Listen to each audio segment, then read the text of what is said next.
Hello everyone, সবাইকে স্বাগত জানাই আমার এই মিনি ব্লগে। বাচ্চাদের স্কুলে ঢোকানোর পরে তারপরে মাদের একটাই কাজ থাকে, বাচ্চারা বাড়িতে কি করছে, কেমন করে পড়াশোনা করছে, কিভাবে বিহেভ করে, সেগুলো নিয়ে আমরা আলোচনা করি আর হাসতে হাসতে লুটোপুটি খাই।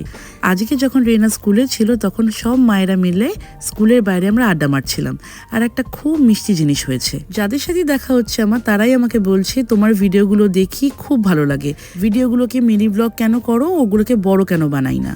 সত্যি কথা বলতে সেটা নিয়ে আমি এখনো ভাবিনি। আমি যে ভিডিওগুলো করতাম সেগুলো একান্তই রেনার জন্য করতাম, যে রেনার মেমোরিজগুলোকে আমি ধরে রাখবো। ইভেন বহু পুরোনো ভিডিওস আমি এখনো দেখি, যেগুলোকে আমি হয়তো কোনো একদিন জাস্ট এমনি র্যান্ডামলি ছেড়েছিলাম। ভেবেছিলাম ভিডিওগুলো করে রাখি, রেনা বড় হলে যখন দেখবে তখন ও বুঝতে পারবে যে সেই মুহূর্তে আমার ইমোশনসগুলো কেমন কাজ করতো। সত্যি কথা বলতে রেনার বাবা চলে যাওয়ার পরে আমার একটা খুব বড় প্রবলেম হয়ে গেছে, সেটা হচ্ছে অ্যাজ ইফ আমি আমার ব্রেনটা ইউজ করাই বন্ধ করে দিয়েছি। খুবই অনেস্টলি বলছি, কোনো জিনিস আমি কষ্ট করে আর মনে করতে চাই না, যার ফলে রেনার বড় হওয়াটা যেন ভুলে না যায়, তার জন্যই কিন্তু এই ভিডিওগুলো তুলে রাখা। কিন্তু আজ দেখলাম যে এই ভিডিওগুলো দেখতে কত লোক ভালোবাসে। সত্যি কথা বলতে আমি কিন্তু এটা একদমই এক্সপেক্ট করিনি, তাই সবাইকে মন থেকে থ্যাংক ইউ। আমি খুব মোটিভেটেড ফিল করছি।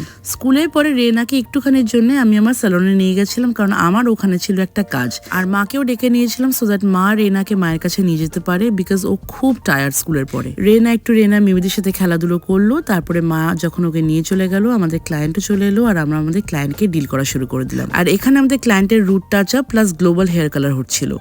সমস্ত কাজকর্ম সেরে লাঞ্চ করে আমরা একটুখানির জন্য লুডোও খেললাম। তারপরে সন্ধ্যাবেলা আমি বেরিয়ে পড়লাম কিছু গিফট কিনতে, যেহেতু আজকে রেনা আর কোকোর একটা বার্থডে ইনভিটেশন আছে। বেরিয়ে দেখছি চারিদিকে গণেশ পুজো প্রিপারেশন চলছে। এই গণেশ পুজো চলে এলেই মনে হয় এবার সত্যি সত্যি পুজোটাও চলে এসছে, কারণ এটার পরে বিশ্বকর্মা পুজো, তারপরেই আসছে দুর্গা পুজো। গিফট কিনে বাড়িতে এসে দেখছি কোকো একটা বার্থডে কার্ড বানিয়েছে ওর বন্ধুর জন্যে, আর রেনাকে রেনার ম্যাম আজকে রেডি করে দিচ্ছে।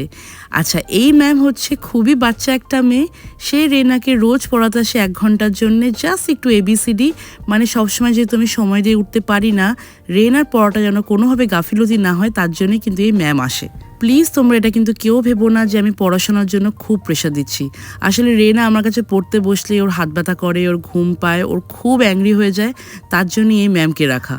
আরেকজনেরও জন্মদিন ছিল আজকে, সেটা হচ্ছে যেই দিদি আমাকে হেল্প করে সমস্ত কাজে, সেই দিদির জন্মদিন। তাকে আমরা গিফট করলাম চুড়ি আর এনেছিলাম কেক। তাই বার্থডে পার্টিতে যাওয়ার আগে আমাদের বাড়িতেই আরেকটা বার্থডে পার্টি হয়ে গেছিল ছোট্ট করে। এই ছোট ছোট আনন্দের মুহূর্তগুলো যে কত ভালো লাগে, যখন এটা আমি আবার 1 মাস 1.5 মাস পরে এই ভিডিওটা দেখবো, তখন আমি জানি এটাকে আমি খুব চেরিশ করব।